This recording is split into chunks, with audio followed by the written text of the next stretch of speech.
Ever meet someone and just click? Or the complete opposite? You feel this immediate, invisible wall go up between you? Well, what if I told you that feeling, that snap judgment, isn't some kind of magic? It's science. It's a predictable, measurable process happening deep inside your brain. And today, we're going to deconstruct it. We are diving into the system of micro-influence cues.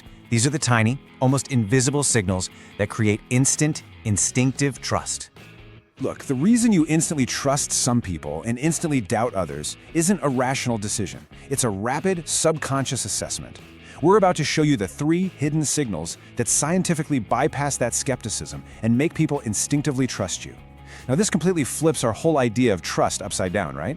We're all taught that trust is this slow burn, that you earn it brick by brick over time. But the neuroscience shows that the foundation of trust, that initial, okay, I'll let you in decision, isn't made in minutes. It's made in the blink of an eye. How fast are we talking? 100 milliseconds. That's a tenth of a second. It's literally faster than you can blink. In that tiny sliver of time, before your conscious brain has even processed who someone is, your ancient survival brain has already made a call. Safe or threat, ally or enemy. This is a deeply hardwired system, and you can't fight it. To build real rapport, you have to work with it. So here's our game plan for this deep dive. We'll start with that instant trust paradox and the biological barrier we're all fighting against, the brain's invisible wall. Then I'll hand you the blueprint, the 3 trust signals designed to just walk right past it. We'll get into the science of why this all works, and then we'll translate it into a super precise 3-step protocol you can start using today. By the end, you'll have a totally new way to master that first impression. Okay, first things first. Before we can even think about building trust, we have to understand what is automatically trying to block it. There's this fundamental barrier in pretty much every new social interaction, and it operates completely under the radar. You know the feeling, a conversation that's just stuck in the mud or an idea that never seems to land.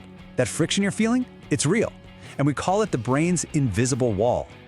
That wall is a biological state called social defensiveness, and it's so important to get this, it is not personal. It's not about you, and it's not about them.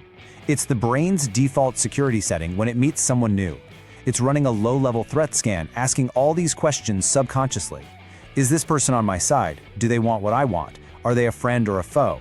And until those questions get a solid yes, real communication is pretty much impossible. And the part of the brain running this whole security check? That's the amygdala. Think of it as the brain's bouncer. It's ancient, it's emotional, and its number one job is to spot threats. It's not looking for reasons to trust you. No, it is actively scanning for the tiniest reason not to. A weird tone of voice, slightly off body language, anything that pings its radar as a potential social threat. You can't reason with it using logic. You have to send the signals it understands, signals of safety. So when that amygdala stays on high alert, the consequences are immediate. Communication just stalls out. It feels like you're trying to walk through quicksand. Cooperation? Forget it. People will hold back because they just don't feel psychologically safe.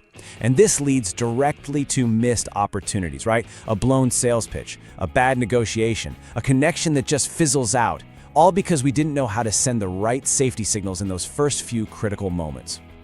So how do we tear down that wall? How do we send a direct, undeniable signal of safety straight to the brain's bouncer, bypassing that skeptical conscious mind completely?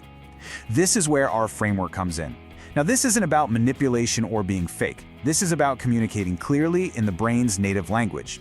It's an engineered system of 3 specific signals designed to just methodically bypass all that skepticism. And here's the whole system right here. The 3 signals are physical synchronization, the vulnerability and competence balance, and attentional investment. Think of them like 3 keys to a combination lock.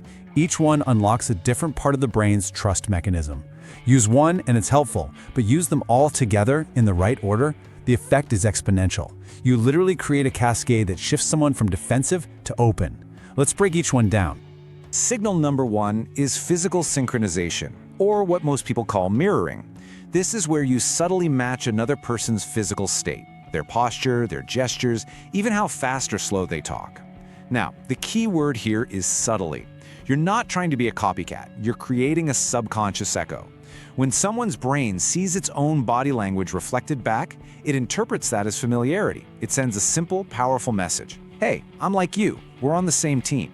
It's an incredible way to lower defenses without saying a single word. Now let's move to signal number 2, which builds on that foundation. This is the vulnerability balance. Now we think that to be trusted, we have to seem perfect, right? Flawless.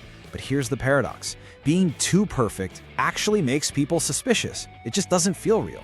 The fix is something called controlled disclosure. You strategically share a small, low-stakes imperfection. Something like, wow, I almost spilled my entire coffee on myself this morning. It's not a therapy session, it's a signal of authenticity. It makes you human and completely disarms that too good to be true filter. Okay, the third and final signal is attentional investment. And this might just be the most powerful one of all, because it is so hard to fake. This goes way beyond active listening. This is about proving with observable effort that you are locked in and processing what they're saying. And you do this by reflecting and paraphrasing. You say things like, okay, so if I'm hearing you right, the real problem is X, and it sounds like that was just incredibly frustrating. That one act sends this profound message of respect. It tells them what you say matters, and that is the absolute bedrock of real trust. So that's the what, the 3 signals. But for this to be a system you can rely on, not just a few social hacks, we've got to understand the why. What's actually happening inside the brain that makes this work so well? Well, the science is just fascinating. It confirms that you don't build trust with arguments, you build it by speaking the brain's native emotional language. Let's just compare the 2 paths to trust. The slow path? That's what we usually do. We lay out our logical arguments, our credentials, our perfect track record. That stuff is processed by the neocortex, the slow thinking part of the brain. The problem is, if the amygdala's alarm is already blaring, none of that information gets through. But the fast path targets that alarm system directly. The dual signals of mirroring and a little disclosure get processed almost instantly. They don't argue for trust, they signal safety, bypassing the logic and shutting off the alarm before it can even get going. So here's what happens in the brain. First, the system bypasses that subconscious skepticism. The 1-2 punch of mirroring, we're the same, and disclosure, I'm honest, just disarms the brain's threat detector. Second, and this is so cool, it actively turns on the brain's bonding circuitry. When someone feels truly heard because of your attentional investment, their brain responds with this powerful chemical cocktail. And finally, using this system gives you a sense of control. It turns a fuzzy goal, like build rapport, into a concrete set of actions. And what is that chemical response? It's mainly a rush of oxytocin. You've probably heard of it. It's called the bonding hormone or the trust hormone. It's a powerful neurochemical that creates connection, empathy, generosity. It's the same stuff that bonds a parent to a child. So when you show someone that deep attentional investment, you are giving them a dose of validation their brain absolutely craves. And in return, their brain releases oxytocin, which chemically creates the feeling of trust and makes them want to cooperate with you. You're literally co-creating the biology of trust. All right, we've covered the theory, we've covered the science. Now let's get brutally practical. How do you actually use this in the real world when you're under pressure? This isn't just a handful of tips, it's a precise 3-step protocol for the first 5 minutes of any interaction. Think of it as your pre-flight checklist for connection. We are laser focused on those first 5 minutes. Why? Because that's where the die is cast. The sequence is everything. You have to disarm the defenses before you can build warmth. That's why you start with a safety check in that first minute. Once the wall is down, then you build that human connection with a calculated imperfection, all while you are demonstrating deep listening the entire time. The speed and the sequence are non-negotiable. So, step 1, the 100 millisecond safety check. As soon as you meet someone, for the first 60 seconds, your only mission is to run the mirroring drill. If they're leaning forward, you subtly lean forward. If they speak slowly and calmly, you drop your pace to match them. This isn't about being a perfect mime. That's just creepy. It's about creating a general resonance that signals safe to their amygdala within that first split second and then reinforces it for the whole first minute. Step 2, the calculated imperfection. Sometime in the first 5 minutes, your goal is to share just one, low-stakes imperfection. It has to feel natural. It could be as simple as, I had to circle the block twice to find this place. I almost thought I was lost. Or, my apologies if I seem a bit jittery. I think that last cup of coffee was a mistake. This one little move just pierces through that armor of professionalism and signals, hey, I'm a real person. It's an incredible accelerator for warmth. And step 3 is the deep attentional signal. This one is continuous. As they're talking, you're not just listening to their words, you're listening for the core message and the emotion behind it. Then you use what we call the reflection loop. You reflect back what you heard. For example, so it sounds like the real issue was a breakdown in communication, and that was just incredibly frustrating for the whole team.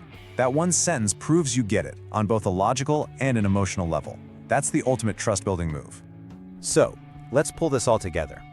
When you stop thinking of trust as this vague, mysterious thing you hope to get, and you start seeing it as the direct result of specific signals you can send, everything changes. You go from hoping for a connection to actually engineering one. You take control of that subconscious conversation. And really, this is the single most important lesson here. Trust is earned by managing signals, not by winning arguments.